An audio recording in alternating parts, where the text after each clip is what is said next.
या कोर्सच्या 11व्या आठवड्यामध्ये आपले स्वागत आहे. आम्ही अद्याप गेल्या आठवड्यात ऑप्टिकल सिस्टममध्ये वेव्हचा अभ्यास करत आहोत. आम्ही रिफ्रॅक्शन आणि रिफ्लेक्शन पाहिले. त्यांच्याबद्दल म्हणण्याचा महत्त्वाचा मुद्दा असा आहे की आम्ही मर्यादेमध्ये ऑप्टिकल वेव्ह पाहिले, जेव्हा वेव्हलेंथ 0 किंवा वर जातात. ही मर्यादा आहे ज्यामध्ये डिफ्लेक्शन इफेक्ट्स दडपले जातात जेणेकरून आपण वर उपचार करू शकता. एक लाट जवळजवळ जणू काही किरणांची पेन्सिल आहे. आम्ही किरणाच्या आकृती साठी प्रकाश किरणांसाठी बी एका बिंदूपासून काही बिंदू बी पर्यंत एकसंध माध्यमात किंवा इनहोमोजिनियस माध्यमात ठेवत होतो आणि आम्ही बऱ्याच भिन्न ऑप्टिकल उपकरणे असलेल्या प्रकरणे हाताळू शकतो. तथापि हे आम्ही इंटरफरन्स आणि व्यत्यय पाहण्यास सक्षम आहोत. प्रथम पहिल्या 2 लेक्चरसाठी इंटरफरन्स करण्याचा किंवा इतर गोष्टींचा अभ्यास करेल. येथे आपण खरोखर भिन्न प्रभावांकडे दुर्लक्ष करू शकत नाही. आपण असे म्हणू शकत नाही की ठीक आहे, लॅम्बडा शून्यावर असलेल्या मर्यादेमध्ये काम करूया फक्त कारण प्रत्यय उद्भवतात. कारण लंबडा शून्य नाही. सामान्यत जेव्हा मी इंटरफरन्स विषयी बोलतो तेव्हा माझा असा अर्थ होतो की कसे तरी 2 बीम्स आहेत किंवा 2 वेव्ह, समजा 2 वेव्ह आहेत ज्या एकत्र करून काही मनोरंजक व्हिज्युअल्स तयार केल्या. उदाहरणार्थ मी येथे काढलेल्या अशा काहीतरी. आपण कल्पना करू शकता की कदाचित एखाद्या कार्याची इंटेन्सिटी असू शकते आणि अशी ठिकाणे आहेत जिथे इंटेन्सिटी अधिक आहे आणि अशी ठिकाणे आहेत जिथे इंटेन्सिटी कमी आणि इतकी आहे. याचा इंटरफिअरन्स प्रभाव म्हणून विचार केला जाऊ शकतो. कधीही मी पहा किंवा मी इंटरफिअरन्स बद्दल बोलतो. मूलभूत आवश्यकता आहे किमान मला 2 वेव्ह आवश्यक आहेत. मला त्यापैकी किमान 2 ते पर्यंत आवश्यक आहेत. या सर्व फिनोमिनन इतक्यात इंटरफिअरन्स करा. इंटरफिअरन्स आणि निष्क्रियता दोन्ही कल्पना आहे की प्रकाश हा एक वेव्हफॉर्म आहे. आम्ही त्याबद्दल आधीच बोललो आहोत. आम्ही असे विधान केले की प्रकाश इलेक्ट्रोमॅग्नेटिक रेडिएशनचा एक प्रकार आहे आणि म्हणून आम्ही वेव्ह इक्वेशन खरोखर लिहिले नाही. उदाहरणार्थ आपण हे लक्षात ठेवू शकता की जेव्हा आपण ध्वनी वेव्हचा अभ्यास केला तेव्हा आम्हाला ध्वनीच्या प्रोपगेशनचे इक्वेशन मिळाले आणि ते एक वेव्ह इक्वेशन होते. त्याचप्रमाणे प्रकाश किंवा त्याहून अधिक सामान्य इलेक्ट्रोमॅग्नेटिक रेडिएशन हा खरोखर एक डिस्टर्बन्स आहे. हे इलेक्ट्रोमॅग्नेटिक डिस्टर्बन्स आहे की स्पेसमध्ये प्रचार करते. जेव्हा मी अर्थतः प्रकाश कमीतकमी या अर्थाने हा या कोर्ससाठी लागू करावा लागेल म्हणजे दृश्यमान क्षेत्रातील इलेक्ट्रोमॅग्नेटिक रेडिएशन आहे. इलेक्ट्रोमॅग्नेटिक स्पेक्ट्रमचा दृश्यमान क्षेत्र आम्ही मॅक्सवेल इक्वेशन पासून प्रारंभ करू शकतो आणि या इलेक्ट्रोमॅग्नेटिक रेडिएशनशी संबंधित वेव्ह समीकरण मिळवू शकतो. परंतु यात बऱ्याच प्रमाणात पुरेशी अत्याधुनिक वेक्टर कॅल्क्युलस समाविष्ट आहे. या चालकांनी कसे कार्य केले हे डेल स्क्वेअर आणि जाणून घेणे आवश्यक आहे आणि मी पूर्णपणे साखर नाही की प्रत्येक जण एकदा आहे आणि या कोर्सचे अनुसरण करीत आहे. कदाचित या गणिताच्या तंत्रांबद्दल माहिती असू शकते म्हणून मी थेट काय करतो ते वेव्ह इक्वेशन दर्शवितो. EM रेडिएशन किंवा इलेक्ट्रोमॅग्नेटिक रेडिएशनशी संबंधित जेणेकरून मी येथे जे लिहिले आहे ते आहे इलेक्ट्रिक आणि मॅग्नेटिक फील्डच्या घटकांसाठी वेव्ह इक्वेशन आहे. Ex x x दिशेने इलेक्ट्रिक फील्ड दर्शविते आणि By y y दिशेने मॅग्नेटिक फील्डचे प्रतिनिधित्व करते आणि त्यांचे संबंधित वेव्ही प्रश्न आहेत. येथे काय दर्शविले आहे हे आपण त्वरित लक्षात येईल की हे सामान्य वेव्ह इक्वेशन प्रमाणेच आहे जे आपण आठवडे परत मिळवले आहेत आणि येथे हे क्वांटिटी आपल्याला आधीच माहित आहे त्याप्रमाणे वेव्ह प्रोपगेशन च्या गतीशी संबंधित असावे किंवा या प्रकरणात प्रकाशाचा वेग स्वतः mu0 ही फ्री स्पेसची परमिएबिलिटी आहे आणि एप्सिलॉन 0 ही मोकळ्या जागेची परमिटिव्हिटी आहे. म्हणून ही समीकरणे आहेत जे इलेक्ट्रोमॅग्नेटिक डिस्टर्बन्सचे वर्णन करतात आणि फ्री स्पेस किंवा व्हॅक्यूममध्ये त्याचा प्रोपगेशन प्रत्यक्षात Ez आहे, तर जर आपण समीकरणे स्वतःकडे पाहिली तर एक डो स्क्वेअर Ex डो Vz स्क्वेअर आहे. ही स्थिती Ez आहे आणि इलेक्ट्रिक फील्डचा x कंपोनंट स्थान वर अवलंबून आहे, जे Ez आणि टाईम t आहे. म्हणून मी येथे Ex प्लॉट केले आहे इलेक्ट्रिक फील्डचा x कंपोनंट Ez चे कार्य म्हणून, आणि तो लाल वक्र आहे जो आपण येथे पहा. दुसरीकडे पाहता y दिशेने मॅग्नेटिक फील्ड कंपोनंट निळा वक्र म्हणून दर्शविला जातो. आपण लक्षात घ्याल की ते नेहमीच एकमेकांना लंब असतात, आणि या बाणाने प्रोपगेशनची दिशा येथे दर्शविली आहे, जेणेकरून मी प्रकाश वेव्हबद्दल बोलतो, म्हणजे प्रत्यक्षात या टाइपची इलेक्ट्रोमॅग्नेटिक वेव्ह प्रकार किंवा येथे दृश्यमान असेल. हे वेव्ह फॉर्म आहेत जे एकत्रित करू शकतात, इंटरफरन्स आणि भिन्न निष्क्रियतेचे नमुने तयार करण्यासाठी एकत्रित करतात. म्हणून सर्वसाधारणपणे मी या वेव्हफॉर्म्ससाठी कोणतेही योग्य सोल्युशन निवडू शकतो. तर टी पैकी एक साइन ओमेगा 1 टी आणि x2 टी 1 साइन ओमेगा आहे. ओमेगा 1 टी प्लस काही टप्पा डेल्टा आहे. आता जर मी हे एकत्र केले तर मी जे पाहणार आहे ते आहे परिणामी वेव्ह. मला शिखरे आणि कुंडले दाखवेल, किंवा इंटेन्सिटी काही मॅक्सिमा आणि मिनिमा दाखवेल, आणि अर्थातच हे सर्व डेल्टा स्वतःचे मूल्य यावर अवलंबून असेल. येथून डेल्टा वेळ स्थिर आहे, म्हणून मी येथे निवडले आहे. येथे ओमेगा 1 असलेल्या ऑक्सिलेटिंग फॉर्म्ससाठी वारंवार समान असण्याची फ्रिक्वेन्सी. तर तुम्ही असे म्हणाल की आपल्याकडे एक मोनोक्रोमॅटिक वेव्ह असल्यास आपल्याकडे अनेक वारंवारता असतील. गणितीय विश्लेषण थोडे अधिक अवघड होते, म्हणूनच बऱ्याच वेळा सह अशा प्रकरणांमध्ये चिकटून राहतात जिथे हस्तक्षेप करणाऱ्या वेव्ह फॉर्ममध्ये समान फ्रिक्वेन्सी किंवा वेव्ह प्रकार असतील. या परिचयात दोन व्यापक इंटरफेरन्स वर्ग आहेत शक्य आहे. एक म्हणजे अँप्लिट्यूड चे विभाजन केले जाईल. या प्रकरणात आपण पासून प्रारंभ करता तेव्हा आपण एक वेव्हफॉर्म म्हणू प्रकाशाच्या पॉइंट सोर्स द्वारे तयार केले जाऊ शकते, आणि असे म्हणू याप्रमाणे.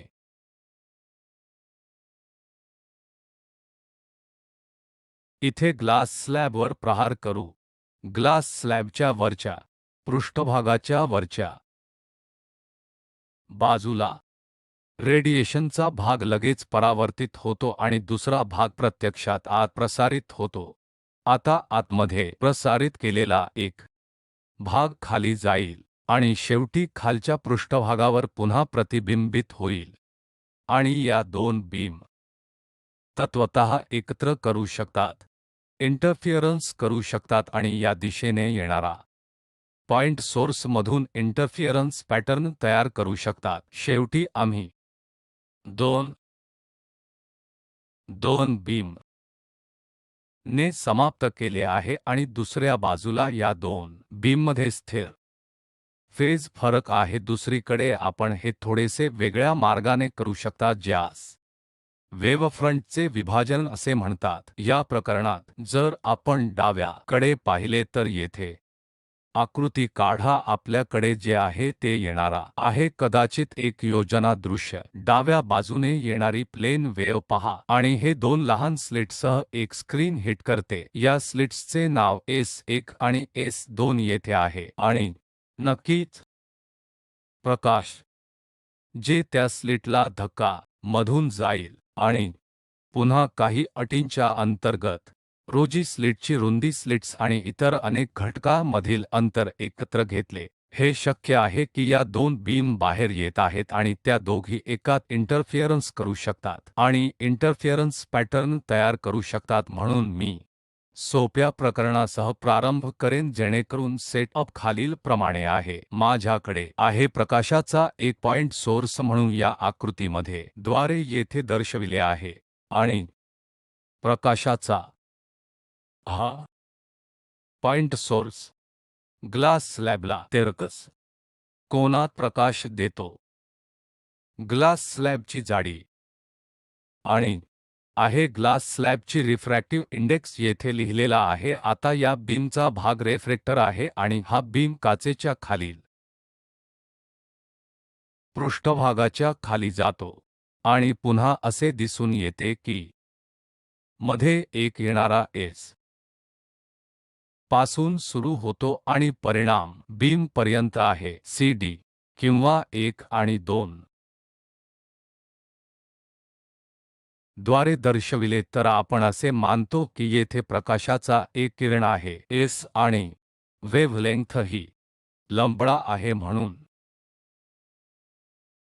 इंटरफेरियन्ससाठी आवश्यक सर्व घटक दोन बीम आहेत जे कोहेरंट आहेत, या अर्थाने त्यांच्यात समान फ्रिक्वेन्सी आहे आणि या दोन बीममध्ये त्यांचा स्थिर टप्प्यातील फरक आहे 1 आणि 2 आणि पासून हा फेज फरक कोठे आहे. दोन बीममधून घेतलेला रस्ता वेगळा आहे या वस्तुस्थितीवर येथे पहिला बीम मार्ग SC ला घेते. जर आपल्याला आवडले तर दुसरा बीम तुळई जास्त मार्ग घेतल्यास तो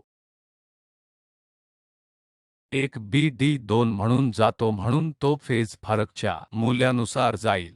म्हणून आपण एकतर नमुना किंवा गडद वर पहा किंवा आउटपुटवर पॅच दिसेल या दोन लाल रेषा असलेल्या ठिकाणी रेखांकित केले आहेत. या आकृतीचा संदर्भ देताना ऑप्टिकल मार्ग फरक mu times AB plus BD minus द्वारे दिला जातो AC. तर फक्त परत जा आणि ही आकृती पहा. AB प्लस BD ही बीमची लांबी आहे.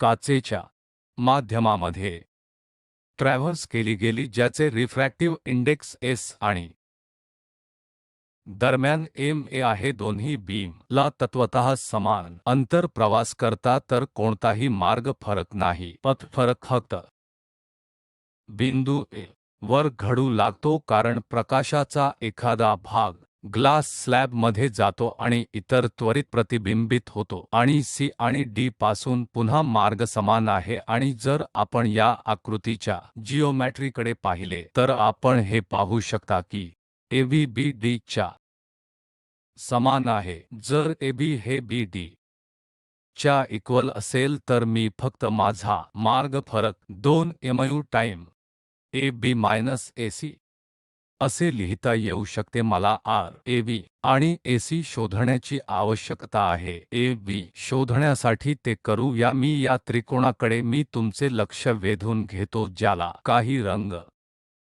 दिलेला आहे जेणेकरून तुम्ही पाहू शकता की तो काटकोन त्रिकोण आणि कोन थीटा चिन्हांकित आहे आणि वर्टिकल अंतर फक्त स्लॅबची जाडी आहे आणि ते T जे S च्या समान आहे जे येथे देखील चिन्हांकित केले आहे. मला माहित आहे मला एक कोन आणि एक अंतर माहित आहे जे जाडी आहे. मग मी AB ट्रायग्नॉमेट्रिक संबंधांचा वापर करून आपल्या प्रतिबिंबांच्या कायद्याद्वारे शोधू शकतो. घटनेचा कोन परावर्तनाच्या कोनाइतकाच असला पाहिजे म्हणजे हा I च्या इक्वल असावा. म्हणजे हा कोन येथे 90 मायनस I असेल. लक्षात ठेवा की आम्हाला शेवटी AC शोधायचे आहे आणि ही वर्टिकल रेषा येथे ग्लास T ची जाडी आहे आणि अर्थातच कोन थीटा देखील येथे चिन्हांकित केले आहे. परंतु आम्हाला नुकतेच AB आढळले की आम्हाला माहित असलेले अंतर आम्हाला माहित आहे. AB आम्हाला हे T माहित आहे. याचा अर्थ असा की मी हे अंतर मोजू शकतो म्हणून AB या अंतराच्या दुप्पट आहे. आता मला AD माहित आहे. मला AC ची गणना करायची आहे. शेवटी AD ज्ञात आहे आणि A मध्ये एक कोन ज्ञात आहे म्हणून AZ गणना करणे म्हणजे सरळ पुढे जाणे आवश्यक आहे. मी AD निदर्शनास आणून दिले पाहिजे. प्रत्यक्षात आहे 2 वेळा परंतु चे स्क्वेअर रूट या क्वांटिटीमध्ये. तर मी घटना आहे कोन पॉइंट सोर्समधील घटनांचा कोन आहे आणि जर मी बिंदू A वर रिफ्रॅक्शन नियम लागू केला तर आपण पाहाल की साइन I mu साइन थीटाच्या समान आहे कारण आपण हा शब्द mu असा पूर्णपणे धारण करतो। आता मी येथे साइन थीटासाठी या एक्सप्रेशनची सबस्टिट्यूट करू। अशा परिस्थितीत मी मार्गात हे देखील सोपे करू शकतो, म्हणजे ते 2t मध्ये साइन I हे mu टाइम्स साइन थीटा 1 च्या स्क्वेअर रूट मध्ये कॉस स्क्वेअर थीटा मायनस 1 आहे। तर हे 2mu t साइन थीटा असेल, हे 1 मायनस कॉस स्क्वेअर थीटा असणार आहे, जे साइन स्क्वेअर थीटा होणार आहे, ज्याला कॉस स्क्वेअर थीटा आणि स्क्वेअर रूटने डिवाइड केले आहे, आणि हे शेवटी मला 2mu t sine theta tan theta मध्ये देईल। ऑप्टिकल पाथ डिफरन्स डेल्टा हा mt सह समान आहे, कारण मी मध्ये हे केले होते पुरेसे तपशील, कारण इंटरफरन्सच्या संपूर्ण वर्गात अधिक आणि अगदी भिन्न निष्क्रियतेच्या समस्या आहेत। महत्त्वपूर्ण भाग आणि कामाच्या मुख्य भागाची गणना प्रत्यक्षात ऑप्टिकल पाथ डिफरन्सची गणना करणे आहे। आता मी इथून काय करावे, हे ऑप्टिकल पाथ डिफरन्सची गणना केली आहे। मी कधी पाहू शकेन की कदाचित चमकदार फ्रिंज असतील, आणि मी गडद सीमा कधी पाहू शकेन। आपल्याकडे एस बीमपासून सुरुवात झाली आहे आणि बिंदू ए आणि नंतर 2 बिंदूकडे जाते। जेव्हा आपल्याकडे या प्रकारचे प्रतिबिंब असेल तेव्हा अशा प्रकारे सीमेवर असे होते। प्रकाश पासून रिफ्रॅक्टिव्ह इंडेक्ससह एक माध्यम पासून दुसऱ्या माध्यमापर्यंत जाण्याचा प्रयत्न करीत आहे, ज्यांचे रिफ्रॅक्टिव्ह इंडेक्स एकापेक्षा मोठे आहे। तर अशा सर्व प्रकरणांमध्ये पाय चा अतिरिक्त टप्पा I इन्फ्लेक्शनच्या बाबतीत जोडला जातो। च्या स्ट्रिंगवर प्रवास करणाऱ्या वेव्हच्या बाबतीत आपण केलेल्या एका समस्यांसारखे एकाला आवडण्यासारखे आहे। तर आपल्याकडे 2 भिंतींमध्ये बांधलेली ही स्ट्रिंग आहे, आणि आपण तेथे एक वेव्ह उत्तेजित करा। वेव्ह प्रवास करते, आपल्या स्ट्रेंथच्या एका टोकाला जाऊ द्या, आणि मग ते एक भिंत पूर्ण करते, ज्याची मर्यादा अनंत आहे। ती भिंतीवर प्रवेश करू शकत नाही, तर ते परत येते। प्रतिबिंबावर पाय चा एक फेज फरक आहे, जेणेकरून आपण आता या पथ फरकाशी संबंधित फेज बदलची गणना करतो तेव्हा आपल्याला हे अतिरिक्त फेज जोडावे लागेल। ते येते कारण बीमपैकी एक प्रत्यक्षात प्रतिबिंबित झाला माझ्याकडे आहे पथ फरक। आता मी या संबंधित फेज फरकची गणना करू, आणि मला ते क्वांटिटी फाय आपण हे कसे मिळवू शकता, हा युक्तिवादानुसार आहे की लॅम्बडा किंवा एका वेव्हलेंग्थचा मार्ग फरक च्या 2 पायचा फेज फरक समान असेल। मग आपण प्रश्न विचारता की माझ्याकडे पाथ डिफरन्स डेल्टा आहे का, फेज फरक आहे? तर त्या विचारातून तुम्हाला पथ फरकाबद्दलचा हा संबंध मिळेल। आता मला फेज फरक आहे हे पाहूया। माझ्याकडे माझ्या आधी काय शक्यता आहे ते पाहूया। जर आपण खरोखर ते केले तर मला आमच्याकडे परत जायचे आहे, एक साधे मार्ग फॉर्म, आणि पहा याचा परिणाम काय होतो। याचा परिणाम फेज फरक 5 आहे। आपण 2 सोप्या waves A sine omega t plus phi by 2 येथे दर्शविला आहे, आणि दुसरा 1y2 आहे, जो एक साइन ओमेगा 2 वजा फाय बाय 2 आहे। आपण एक गोष्ट लक्षात घेऊ शकता की हा वेव्हचा सुसंगत संच आहे, त्यापैकी 2 कोहेरंट आहेत कारण वारंवारता समान आहेत, आणि y1 आणि y2 दरम्यान स्थिर टप्प्यातील फरक किंवा फेज फरक आहे। म्हणून या प्रकरणांमध्ये परिणामी वेव्ह फॉर्म आम्ही यापूर्वीवर केला होता, फक्त 2y1 प्लस y2 जोडा, हे y1 प्लस y2 जे आपण y ने दर्शविले आहे आता पुढील मध्ये लिहिले जाऊ शकते। म्हणून हा आहे y चा परिणाम आहे, जो नेट विस्थापन आहे। जेव्हा मी असे म्हणतो की या 2 वेव्ह च्या 5 फेज फरक समान आहेत, आपणास लक्षात आले आहे की 2 सह फायचा वा भाग आहे जो आणि दिसत आहे। मी इंटेन्सिटीचा काय विचार करू शकतो, आम्हाला माहित आहे की या वेव्हचा इंटेन्सिटी चौरस आहे, म्हणून मूलत काय केले आहे ते फक्त वेव्हचे वर्ग करणे. इंटेन्सिटी हे क्वांटिटी आहे. उदाहरणार्थ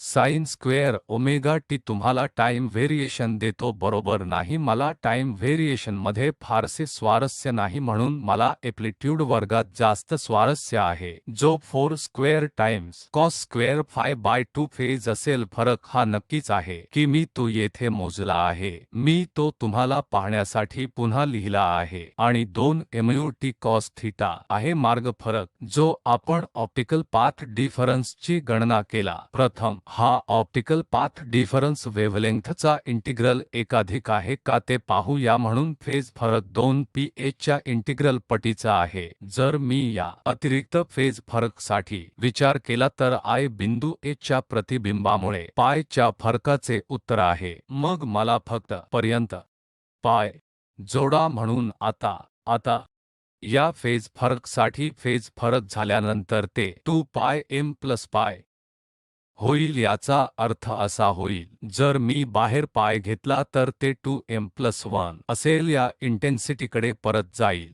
मी ते 0 वेळा साइन स्क्वेअर ओमेगा ते लिहू शकतो जिथे हे 0 हे क्वांटिटी आहे जे लाल स्क्वेअर लिहिलेले आहे ते हे 4a स्क्वेअर सह स्क्वेअर फाय बरोबर आहे 2. मला फक्त I0 मध्ये स्वारस्य आहे. आता मी I0 लिहू जे 4 square cos square phi by 2 आहे. मला येथून 2m+1 टाइम पाय म्हणून फायसाठी सबस्टिट्यूट करू द्या. येथे माझ्याकडे ही एक्सप्रेशन आहे. मी 0 आता आपण पाहू की जर मी येथे 0 ठेवले तर हे I0 4a square cos square phi by 2 cos 2 0 असेल. I0 0 जर मी एक समान ठेवले तर ते मला अधिक अर्धा म्हणजे 2 3 प्लस 3 डिव्हायडेड 2 म्हणजेच I0 0 0 इक्वल 0 आहे. सर्वसाधारणपणे मध्ये m च्या सर्व पूर्णांक मूल्यांसाठी I0 0 इक्वल 0 असेल. येथे जर मी हे प्लॉट करण्याचा प्रयत्न केला तर मी I चे फंक्शन म्हणून 0 असेल. हे येथे पूर्णांक मूल्यांवर 0 असणार आहे. मला असे काहीतरी मिळणार आहे.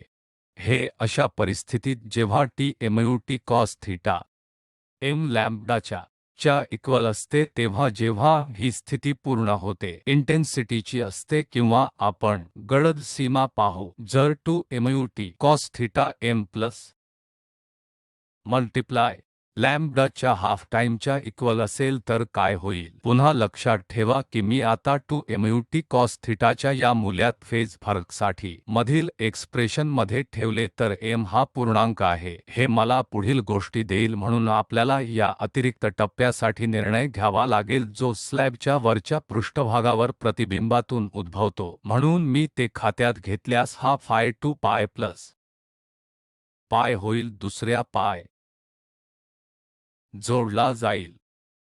आता इंटेन्सिटीसाठी या इक्वेशनमध्ये फायचे हे मूल्य जोडूया. तुम्हाला दिसेल की मला येथे खालील पूर्णांकाचे कोणतेही मूल्य मिळेल. तुम्ही काय घेता हे महत्त्वाचे नाही. ते नेहमी एका समान असेल. हा फॅक्टर जर m0 च्या इक्वल ठेवले तर मला पहिली ब्राइट फ्रिंज मिळणार आहे आणि त्याचप्रमाणे जर मी 1 च्या बरोबरीने ठेवले तर ते कॉस स्क्वेअर 2 पाय असेल जे पुन्हा 1 असेल. तर दुसऱ्या शब्दांत आपण पाहाल की मागील प्रकरणात प्राप्त झालेल्या डार्क डागांसह हे इंटरस्पेस आहे.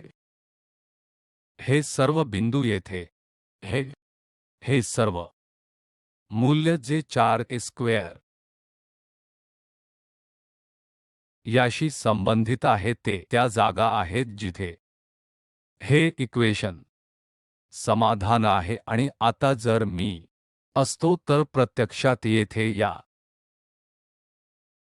ठिकाणी फोटोग्राफिक प्लेट ठेवणार आहे तर आपण जे पाहाल नक्कीच मापदंडावर अवलंबून असेल, कारण जर आपण लक्षात घेतले तर आपल्याला उज्ज्वल किंवा डार्क बर्ड मिळेल. पॅरामीटर्सच्या या संयोजनावर अवलंबून असेल 2mu t cos थीटा हे m प्लस हाफ आहे की नाही, किंवा ते m लॅम्बडाच्या समान आहे की नाही. म्हणून माझ्याकडे या दोन अटी होत्या. एक म्हणजे 2mu t cos थीटा हा m लॅम्बडाच्या समान आहे, ज्या प्रकरणात आपल्याला डार्क बर्ड मिळेल, एक डार्क फ्रिंज म्हणू. तर जर 2mu t cos थीटा हे m प्लस हाफ लॅम्बडाच्या समान असेल तर त्यास एक ब्राइट बर्ड मिळेल.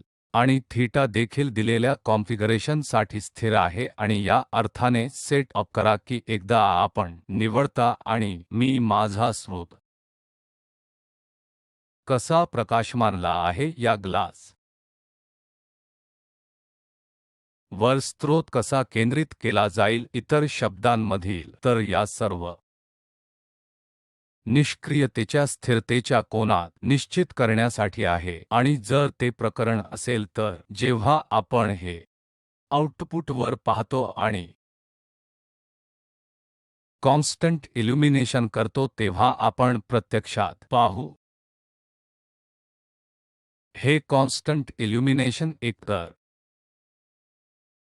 प्रखर किंवा गडद असू शकते. यावर अवलंबून आहे की या दोन परिस्थितींपैकी कोणते समाधान करते. जर ते पहिल्या अटीचे समाधान करते तर ते इल्युमिनेशन खूप चमकदार असेल तर आपण सर्वत्र किंवा वर एक चमकदार जागा पाहिली पाहिजे. दुसऱ्या अट समाधानाने आपण सर्वत्र ब्राइट स्पॉट गडद पट्टा पाहू शकता. आपल्याला खरोखर काहीतरी करण्याची आवश्यकता असल्यास आपल्याला हे सर्वत्र करावे लागेल. आपल्याला प्रकाशाचा विस्तारित स्रोत आवश्यक आहे. जेव्हा आपण प्रकाशाचा स्रोत वाढविला असेल तेव्हा अर्थातच आपल्याकडे थीटाच्या मूल्यांची रेंज असेल, कारण पैकी प्रत्येक बीम त्या स्त्रोतापासून राईज होणाऱ्या बीममुळे वेगवेगळ्या बिंदूंपासून ते घटनेचा कोन बनतील. आणि म्हणूनच रिफ्रॅक्शन भिन्न कोन. तर थीटा मूल्यांची रेंज आणि आपण जे पाहाल ते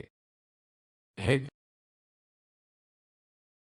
चे लोकस एक प्रकारचे सब पॅटर्न असेल जे स्थिर स्थानाच्या स्थानाचे अनुसरण करेल. त्या प्रकरणात आपल्याकडे अनेक थीटा मूल्ये आहेत आणि स्थिर थीटा हे वर्तुळ असेल. तुम्हाला प्रदान केलेले वर्तुळाकार फ्रिंज दिसणार आहेत. अर्थातच तुम्ही या प्रकाशाच्या स्त्रोताला प्रकाशाच्या विस्तारित स्त्रोताने बदलता.